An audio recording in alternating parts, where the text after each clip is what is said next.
شریک ہوں گے آل پارٹیز کانفرنس میں، اس میں زیادہ فائدہ جو ہے وہ پاکستان تحریک انصاف کو ہوگا۔ اس کی ریزن یہ ہے کہ جناب پاکستان تحریک انصاف میں کا ایک بیانیہ ہے اور عدالتوں میں مقدمات ہیں۔ عدالتوں میں جو اب تک ڈاکومنٹس دیے گئے اس کے مطابق نواز شریف صاحب انتہائی سخت علیل ہیں، ان کو علاج کی ضرورت ہے، ان کی سرجری ہونی ہے، ہارٹ سرجری ہونی ہے، ان کو مہلک امراض ہیں، یہ سب کچھ ان کی میڈیکل رپورٹس ہیں۔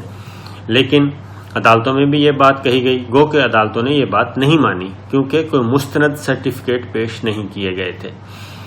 اب اگر وہ آتے ہیں اور سیاسی سرگرمیاں شروع کرتے ہیں تو یہ ان کے لیے ایک اور مصیبت بن جائے گی، اور قومی احتساب بیورو کے وکلاء جو ہیں وہ اگلے مقدمے میں اگلی تاریخ میں یہ سارا ریکارڈ لے کے ان کے سامنے پیش ہو جائیں گے عدالتوں میں کہ جناب یہ ہے اصل بیماری کی حقیقت۔ ایک چیز، مریم بی بی بھی اسلام آباد پہنچ چکی ہیں، شہباز شریف صاحب بھی اسلام آباد پہنچ چکے ہیں، تو اس لیے آج کا دن جڑا بہت زیادہ اہم دن ہے اس اعتبار سے کہ سیاسی جماعتیں کیا فیصلہ کرتی ہیں، کیا کوئی جاندار قسم کا اعلان کریں گی۔ ایک ہے کہ جناب وزیر اعظم کے خلاف تحریک عدم اعتماد لائی جائے، جو مجھے نہیں لگتا کہ کامیاب ہوگی۔ دوسری ہے جناب اسپیکر قومی اسمبلی کے خلاف تحریک عدم اعتماد لائی جائے۔ تیسری ہے کہ جناب وزیر اعلیٰ پنجاب عثمان بزدار صاحب کے خلاف تحریک عدم اعتماد لائی جائے۔ تو ان شارٹ میں بتا دیتا ہوں، یہ تینوں کوئی بھی ایکٹیویٹی کرے اپوزیشن اس وقت تک کامیاب نہیں ہوگی جب تک مقتدر حلقے ان کو سپورٹ نہیں کریں گے۔ اور صادق سنجرانی فارمولا ہمارے سامنے ہے، اس میں اکثریت کے باوجود اپوزیشن ہار گئی تھی۔ صادق سنجرانی چیئرمین سینٹ کے طور پہ آج بھی برقرار ہیں۔ پھر پارلیمنٹ کا مشترکہ اجلاس ہوا، اہم قانون سازی ہونی تھی، اس میں بھی ان کو شکست ہوئی اور 34 ارکان 26 ارکان اپوزیشن کے غائب، اس میں مسلم لیگ نون کے بھی شامل تھے، پیپلز پارٹی کی شامل تھے، جے you I, a N P اور پی ٹی ایم، ان سب کے شامل تھے، لہٰذا آزاد ارکان بھی شامل تھے۔ تو لہٰذا یہ بات تو طے ہے۔ اور دیگر میری پچھلی 2 ویڈیوز سن لیں، اب 2-3، تو اس میں آپ کو اندازہ ہو جائے گا کہ میرا پوائنٹ آف ویو کیا ہے، میں نے ان ڈیٹیل بتایا ہوا ہے اور اس لیے ریپیٹ کرنے کی ضرورت نہیں ہے۔ اب ذرا آتے ہیں، یہ سب کچھ تو ہے اپوزیشن کی سائڈ، اب آتے ہیں پرائم منسٹر عمران خان کی طرف کہ وہ کیا سوچ رہے ہیں۔ وزیر اعظم عمران خان سے میری ملاقات ہوئی تھی، انہوں نے یاد فرمایا، ان کا شکریہ، اور اس ملاقات میں وفاقی وزیر اطلاعات و نشریات شبلی فراز صاحب بھی شامل تھے، موجود تھے،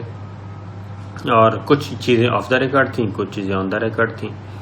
جو آن دا ریکارڈ ہے میں بتا دیتا ہوں۔ اس میں عمران خان صاحب جناب بہت خوش ہیں کہ پارلیمنٹ کا جوائنٹ سیشن ہوا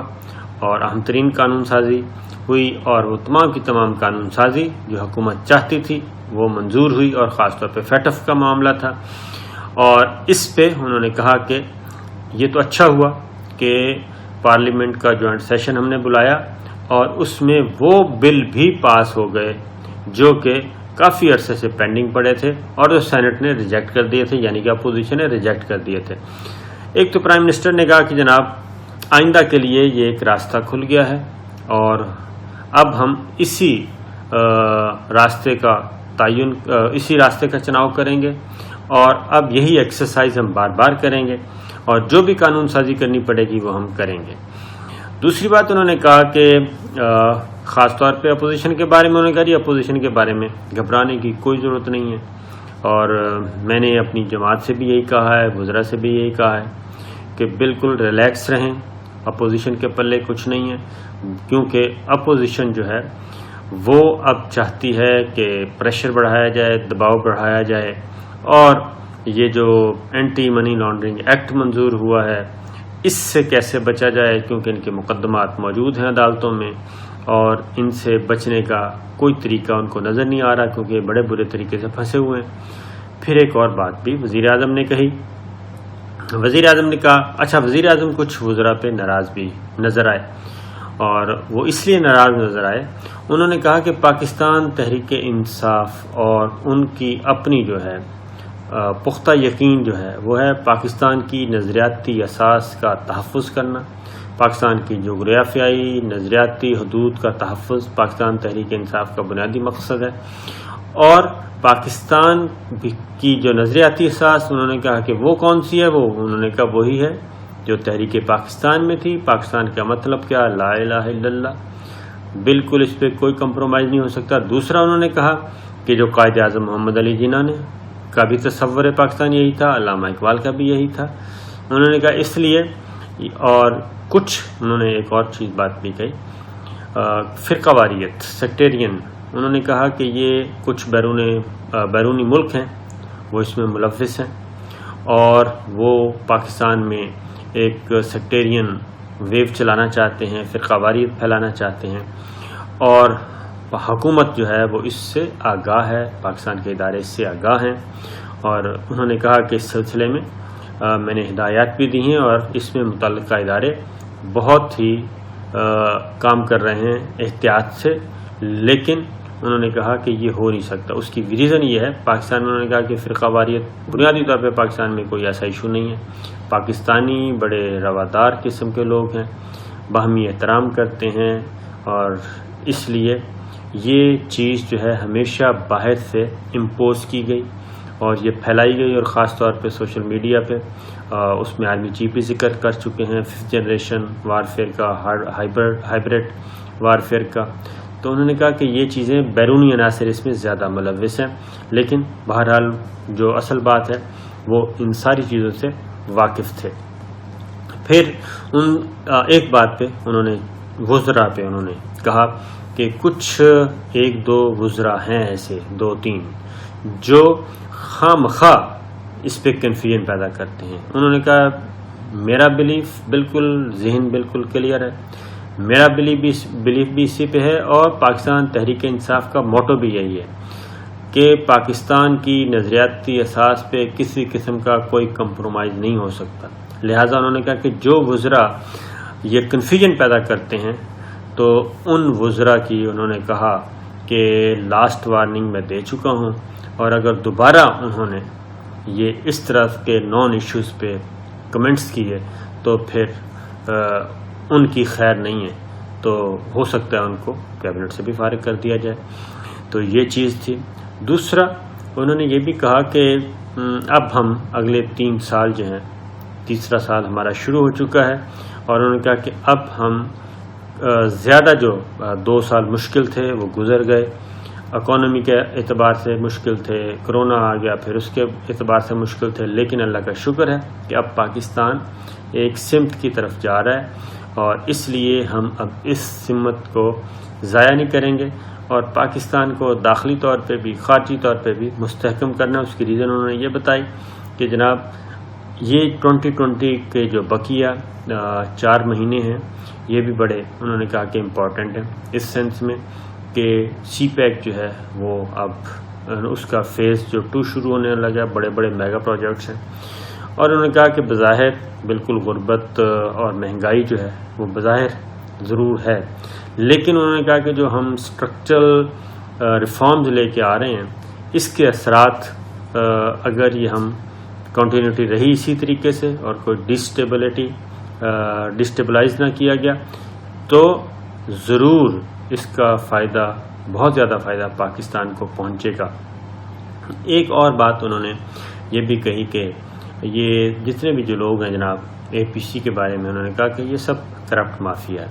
اور کرپٹ مافیا جو ہے وہ احتساب سے بچنا چاہتا ہے، قانون کی گرفت سے بچنا چاہتا ہے، ان کا صرف ایک ہی موٹو ہے اور وہ ہے کہ لوٹ مار کے نئے نئے ذرائع تلاش کیے جائیں، اور اس لیے وہ یہ چاہتا ہے، لیکن انہوں نے کہا کہ ایسا ہوگا نہیں۔ اس کی ریزن یہ ہے کہ گورنمنٹ جو ہے وہ سٹیبل ہے، اور اس وقت پاکستان کی سول ملٹری ریلیشنز اور باقی تمام ادارے جتنے بھی اس وقت ریاستی ادارے ہیں وہ سب کے سب ایک پیج پہ ہیں اور ایک طے شدہ جو ایک راستہ ہے اس پہ چل رہے ہیں اور اس سے انحراف نہیں کر رہے۔ تو اپوزیشن کو تکالیف جو ہیں وہ یہ ایک اور بھی تکلیف ہے، اور وہ ہے کہ جو پارلیمنٹ کے جوائنٹ سیشن میں جو تتر بتر ہوئی اپوزیشن کی جماعتیں، ان کو یہ خطرہ ہے کہ جناب اگر ہم نے کوئی ایکٹیویٹی نہ کی اور ہم نے کوئی شور شرابہ نہ کیا تو اس بات کا خطرہ موجود ہے کہ معاملات خراب ہو سکتے ہیں اور پارٹیاں مزید ٹوٹ پھوٹ کا شکار ہو سکتی ہیں۔ تو یہ تقریباً کافی دیر ان سے ملاقات رہی اور اس میں ساری ایشوز آئے زیر بحث، لیکن جو بیان کیے جا سکتے تھے وہ میں نے بیان کر دیے ہیں، اور کچھ چیزیں آف دا ریکارڈ ہوتی ہیں وہ آف دا ریکارڈ ہی رہیں گی، اور وہ ایک امانت ہوتی ہے، وہ ہم تجزیوں تبصروں میں تو استعمال کر سکتے ہیں اپنے طور پہ، لیکن وہ ہم اس طرح سے نہیں استعمال کر سکتے کہ جناب یہ خبر انہوں نے یہ کی اور یہ بات یہ اس طرح سے کی۔ تو لہٰذا جناب اب تک کے لیے اتنا ہی، اجازت دیجیے، اللہ حافظ۔